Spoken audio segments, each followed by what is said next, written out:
Hello everybody and welcome to Hot Shots TV. I'm Scott Briard and you're watching another episode of This Is Darts.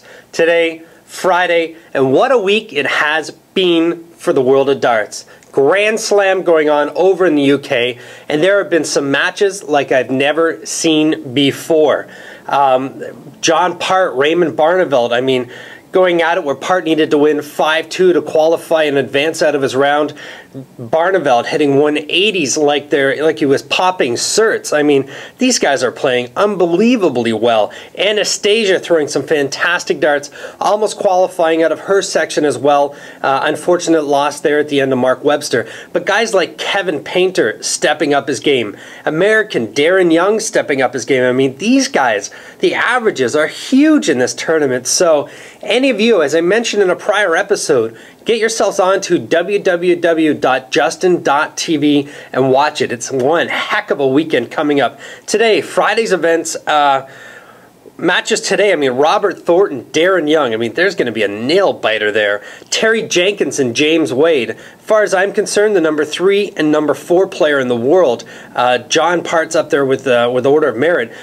But after Barneveld and Taylor right now, I mean, Jenkins and Wade are your two key players out there, and one of them are poised to win a World Championships. Watch in January. I think you're going to find a surprise this year. I think you might see one of the two of them at the top there. So good for Unicorn. I think you've got another World Champion under your belt. Anyway, huge weekend. Get on PDC.tv for all the highlights, all the information, but to watch it live, if you're catching this in time to watch it all live, quarterfinals going on today, tomorrow, heading into quarterfinals tomorrow, semifinals Sunday evening.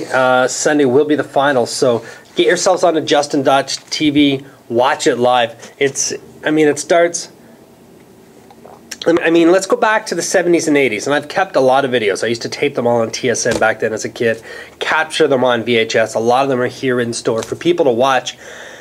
And I mean, the averages on these people, you know, they throw a 140 and everybody got really excited. I mean, these players these days are hitting back-to-back 180s. If you watch the Part Barneveld match, which, well, it didn't end well with Part, but, I mean, during that match, there was 180s thrown like I've never seen before.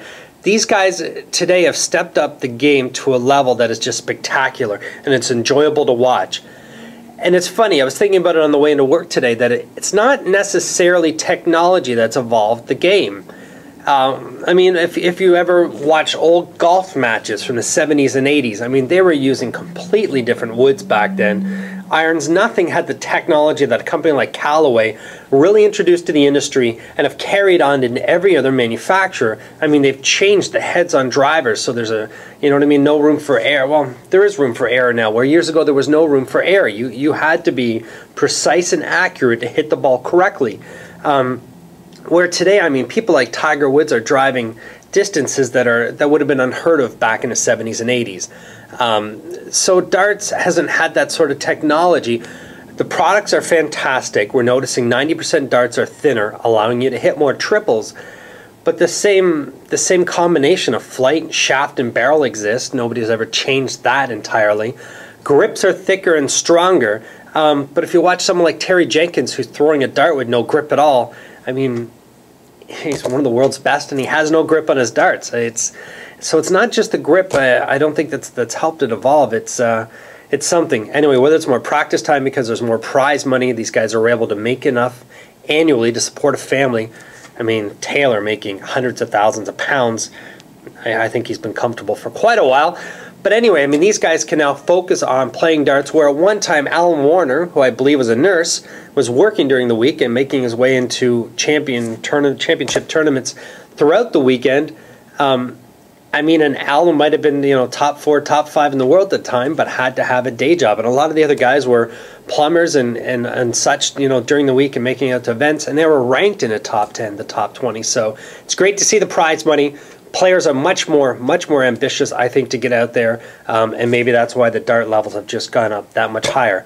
So let's get your darts up that much higher. I've got a great secret today in my pocketbook, and a little bit of a story behind it. But first, a very persistent salesperson on the phone to me wanted to send samples, and as always, anything I receive, I'm going to want to pass it on to you, my dart players, and get your thoughts on some of these items.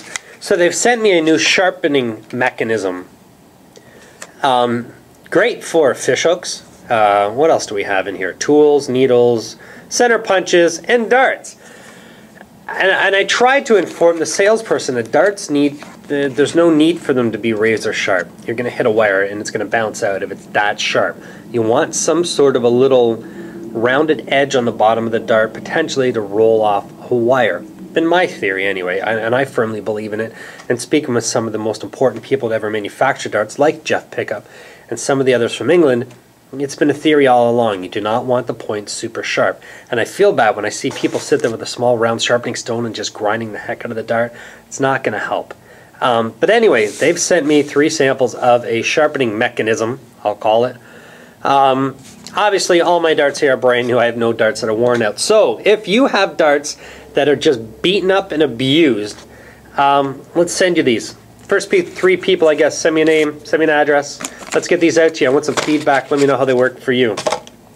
This weekend, got to tell you about a great tournament, Niagara Falls. I brought it up episodes ago, but if you're in the GTA area, southwestern Ontario, get yourselves down to Niagara Falls this weekend, Friday, November 20th, Saturday, November 21st, and Sunday, November 22nd. From a blind draw tonight to doubles and singles events tomorrow to mixed trips on Sunday. Great prize money, and more importantly, run by great people. Big fan of the guys down in Niagara and the entire support system that's down there for Paul.